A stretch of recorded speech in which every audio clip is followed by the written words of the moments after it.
The Alchemy of Suffering. 7 Meditations on Turning Pain into Power. Prologue. The wound that whispers there is a moment in every life when the world breaks its promise. You wake one morning and discover that the shield you thought protected you was merely paper. The job vanishes. The lover leaves. The body betrays. The friend reveals themselves a stranger. And in that instant, pain real, molten, unignorable, pain pours through the crack. We have all stood in that ruin. We have all felt the cold wind blow through places that were once warm with certainty. And in that moment, 2 paths appear. One leads downward into bitterness, into the slow fossilization of the heart, into a life spent nursing the wound and cursing the world for its cruelty. The other path, the harder path, the lonelier path, leads through the pain and out the other side, where the wound becomes not a source of weakness, but of strength. This is not a lecture on positive thinking. This is not the cheap consolation of those who have never suffered.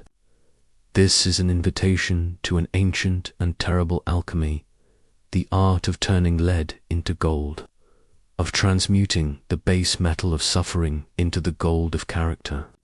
This is the path of those who have understood that pain is not an interruption of life, is the raw material of life. We walk this path together, not as masters who have conquered suffering, but as students who have learnt to sit with it, to question it, to transform it. The night is dark and the way is steep, but there is fire ahead, and it is ours for the making. First meditation. The morning the world ends the first lesson of transformation begins not in strength, but in ruin. Before we can turn pain into power, we must first understand what pain truly is and what it is not. Look back at the worst moment of your life, the one that still carries a sting when you touch it. What was it? Was it the loss itself? Or was it the story you told yourself about that loss? The Stoics understood something that modern psychology is only now rediscovering. It is not events that disturb us, but our judgments about those events. Epictetus, the crippled philosopher who began life as a slave, drew the sharpest distinction in all of human thought when he wrote, "It is not the things themselves that trouble us, but our opinions about them. Consider this with the gravity it deserves. The thing that keeps you awake at night, the betrayal, the failure, the humiliation, is not actually in the room with you. It exists only as a thought, a judgment, a label you have affixed to a memory. The event is past. It has dissolved into the great river of time. What remains is not the event, but your opinion of it. This is not to minimize your suffering. It is to locate it accurately. The pain is real, but its source is not in the external world. It is in the internal world of your own mind. And if the pain is manufactured by your judgments, then it can be unmade by your judgments. Not erased some wounds leave permanent marks, but transformed. When Marcus Aurelius, Emperor of Rome, sat in his cold tent on the frontier, surrounded by enemies and the constant threat of death, he did not write himself pep talks about how everything would be fine. He wrote reminders. Today I escaped from anxiety. Or no, I discarded it, because it was within me, in my own perceptions, not outside. The pain is the raw material. The judgment is the furnace, and only you hold the fire. Second meditation. The 2 fires. There is a story, perhaps apocryphal, of a monk who sat by a river meditating. A traveler approached and asked, "What is the nature of suffering?" The monk said nothing, but picked up a burning ember from the fire beside him and placed it in the traveler's hand. The traveler screamed and dropped it. The monk looked at him calmly and said, "The ember will continue to burn you for as long as you continue to hold it. This is the first great truth of turning pain into power. Suffering is optional. The pain of loss, of failure, of rejection. This is the ember. It will burn if you hold it. But you can choose to open your hand. You can choose to let it fall. The ember does not pursue you. It lies where it fell. What follows you is your own clenched fist." Seneca. Who knew more than his share of suffering exile, the loss of his son, the capricious cruelty of emperors wrote, "We suffer more often in imagination than in reality." The imagination takes the ember and multiplies it. It builds entire cities of suffering from a single spark. It constructs futures of unending pain, pasts of irredeemable regret, presents of unbearable weight. But the imagination is yours. You can learn to stop feeding it. You can learn to see the spark for what it is, a small, finite thing. It cannot burn forever unless you fuel it. There are two fires in every human life. There is the fire of passion, the fire of anger, grief, fear, and desire. This fire consumes. It devours your peace, your clarity, your strength. It leaves ash where there was once fertile soil. And then there is the fire of reason, the fire of disciplined attention, of clear judgment, of purposeful action. This fire does not consume. It transforms. It takes the fuel of experience and turns it into light, into heat, into power. The pain you feel today is fuel. The question is not whether you will feel it. The question is, which fire will you feed? Third, meditation. The sculptor's hands. When we speak of turning pain into strength, we must be careful. This is not a passive process. Pain does not automatically ennoble. Suffering does not inevitably produce wisdom. The world is full of people who have suffered greatly and emerged not stronger, but bitter, broken, and small. Pain is a chisel, but a chisel in unskilled hands merely destroys the stone. In the hands of a sculptor, it reveals the statue within. You must become the sculptor of your own suffering. This requires a fundamental shift in perspectiva, shift so radical that it changes everything. The untrained mind sees pain as an enemy to be avoided, a mistake to be corrected, an interruption to be ended. The trained mind sees pain as raw material, as the very substance from which character is carved. Marcus Aurelius again gives us the image. A cucumber is bitter. Throw it away. There are briars in the road. Turn aside from them. This is enough. Without adding, why were these things ever brought into the world? The wise person does not waste time cursing the existence of obstacles. They simply deal with them. They do not ask why the stone is hard. They ask how to carve it. When you lose something, a person, a possession, a position, you have a choice. You can spend your energy raging against the loss, demanding that the universe restore what it has taken, insisting that this should not have happened. This is the path of the unskilled. It leads nowhere but exhaustion and despair. Or you can accept the loss as a factor, neutral fact, and ask a different question. What now? What does this loss make possible? What does this absence create room for? What can I build from this ruin? The death of a loved one does not make you wise, but the refusal to let that death be meaningless, the decision to honor their memory by living more fully, loving more deeply, acting more justly, this is the chisel at work. The failure of a business does not make you resilient, but the choice to learn every lesson that failure has to teach, to strip away your illusions and rebuild on a foundation of reality, this is the sculpture emerging. You are not what happens to you. You are what you do with what happens to you. Fourth, meditation, the inner citadel. There is a concept in Stoic philosophy that has sustained humans through the worst horrors imaginable, through slavery, through torture, through the death of children, through the collapse of empires. It is the concept of the inner citadel, the fortress of the soul that no external force can breach. The inner citadel is not a place of escape. It is not denial. It is not the cold detachment of someone who has ceased to care. It is something far more powerful. It is the recognition that your faculty of judgment, your capacity for reasoned choice, is the only thing that truly belongs to you. Everything else, your body, your reputation, your wealth, your relationships, is on loan from the universe. It can be taken at any moment, without warning, without justice, but your will, your ability to choose your response, this cannot be taken.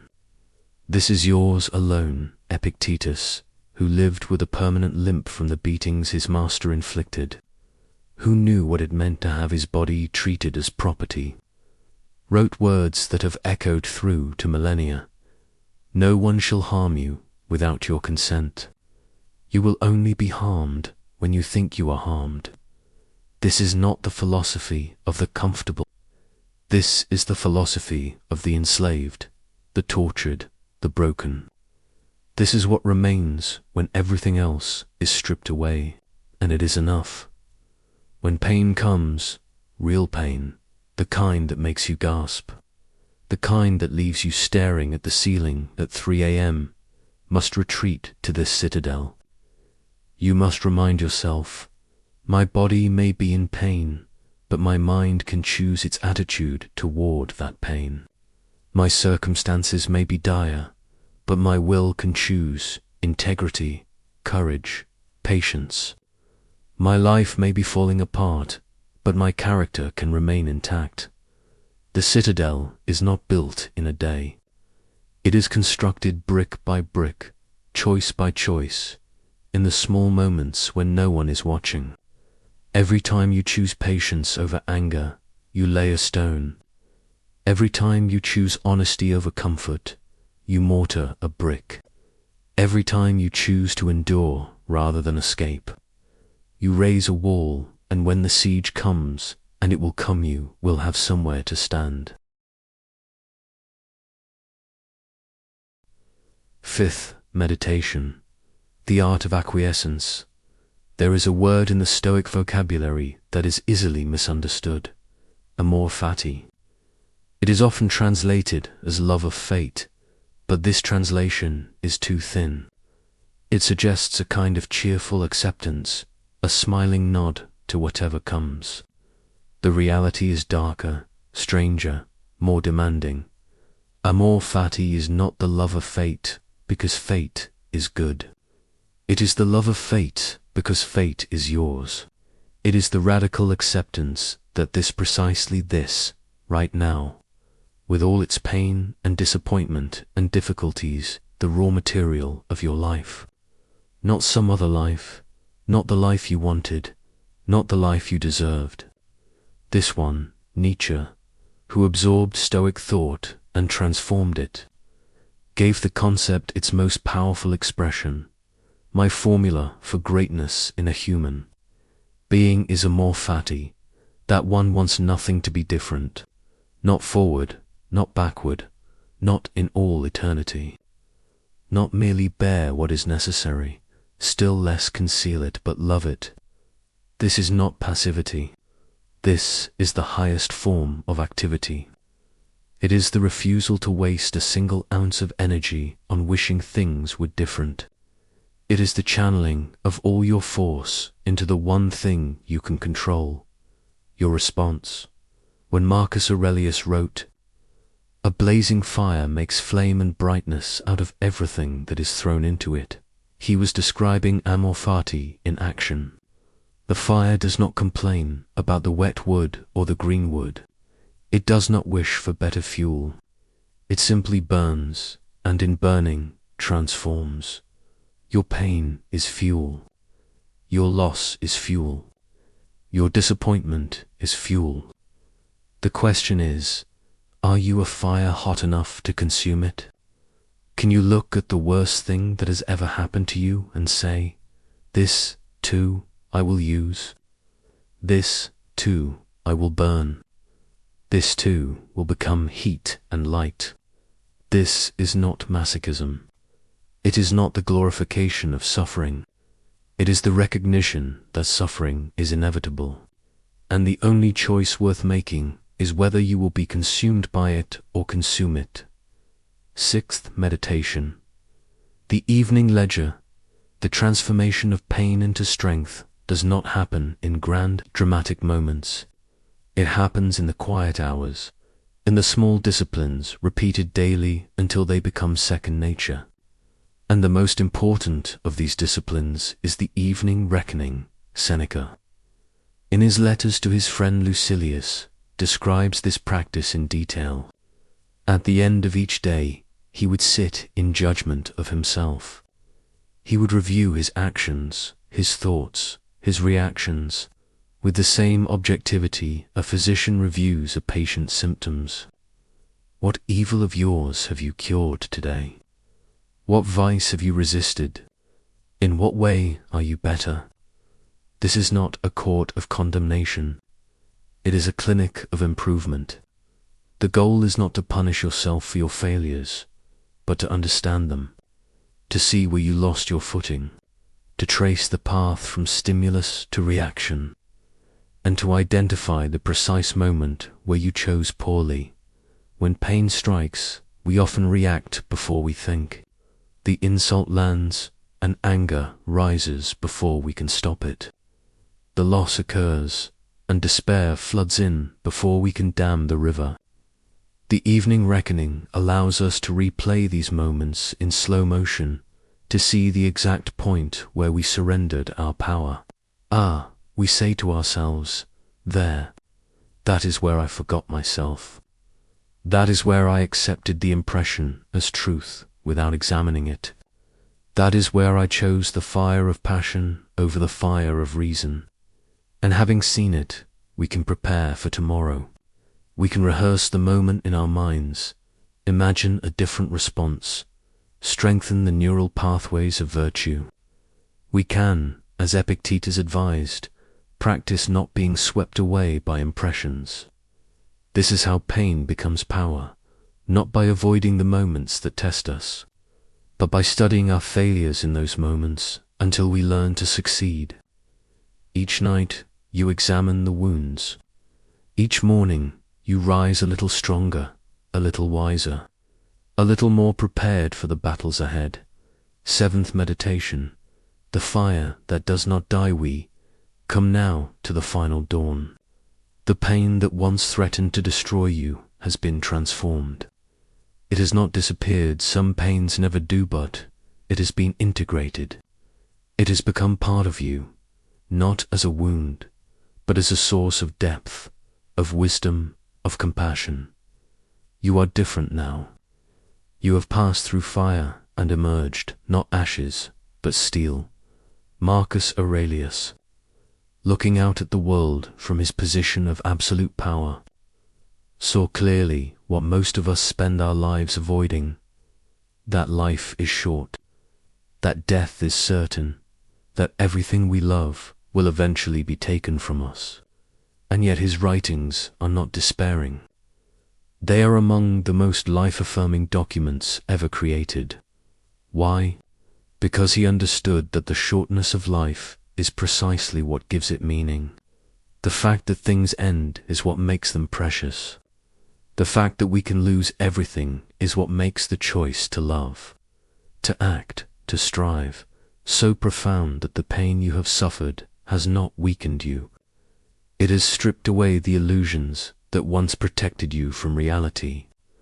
You no longer believe in the fairy tale of a pain-free life. You no longer expect the universe to be just. You no longer demand that others be other than they are. And in this stripping away, You have found something more valuable than comfort. You have found freedom.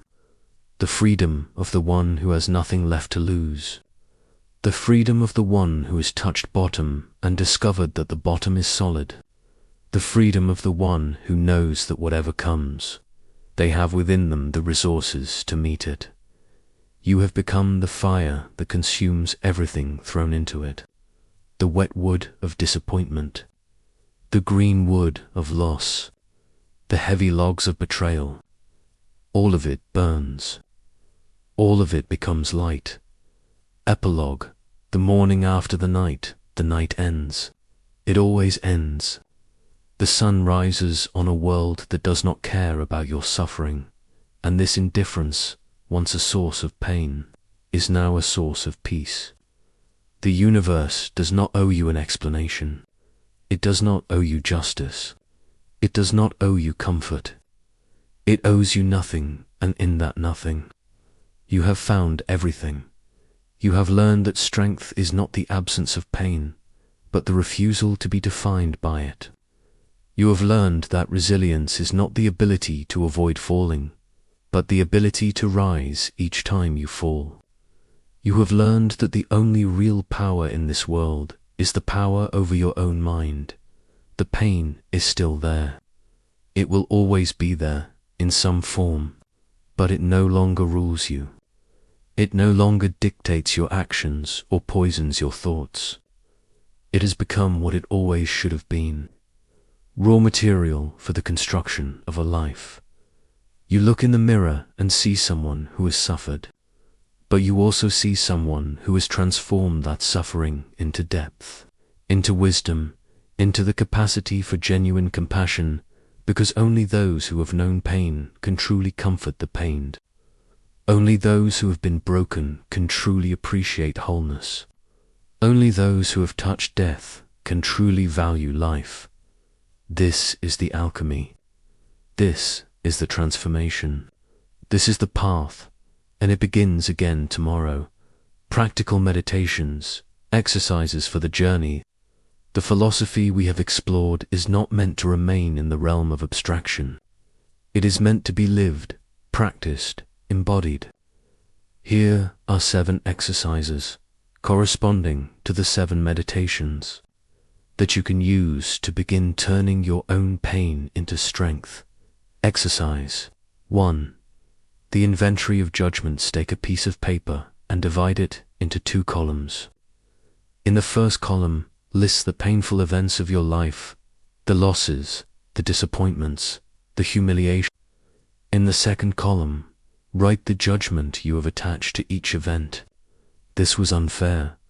This proves I am unworthy. This should not have happened. Now, examine each judgment. Is it fact or interpretation? Is it reality or story? Practice separating the event itself from the meaning you have given it. The event is past and unchangeable. The meaning is yours to revise. Exercise 2. The open hand. Identify 1. Source of ongoing suffering in your life, grudge you carry, a regret you nurse, a fear you feed. Visualize this suffering as an ember in your clenched fist. Feel the heat, the pain, the tension of holding on now. Slowly, deliberately, open your hand. Feel the ember fall. It lies on the ground before you, still glowing, still real. But it is no longer burning you. Notice the difference between acknowledging pain and clutching it. Practice this visualization daily. Exercise 3. The sculptor's question when pain arrives in the moment. Fresh and repose. Before you react, before you tell yourself the story of what this pain means, ask one question. What can I build from this? Not why did this happen? Not who is to blame? Not how can I make it stop? But what can I build? This question shifts your orientation from victim to creator, from passive sufferer to active sculptor. Exercise 4. The fortress meditation. Find a quiet place, and close your eyes. Visualize your inner citadel. See its walls built from every choice you have made to maintain your integrity. See its gates which only you can open. See its central chamber where your faculty of judgment resides. Untouched by external events, practice retreating to this citadel when the world overwhelms you. Remind yourself, everything outside these walls is not my concern. Only what happens here in the chamber of my mind belongs to me. Exercise 5. The love of fate. Take the most difficult thing that has ever happened to you, the loss, the failure, the humiliation that still carries sting. Sit with it in meditation. Do not try to change it or escape it. Simply hold it in your awareness now. Slowly practice saying, I would not wish this away. Not because it was good, but because it was mine. This suffering has shaped me. This pain has deepened me. I would not be who I am without it, and I choose to be who I am. This is amor fati.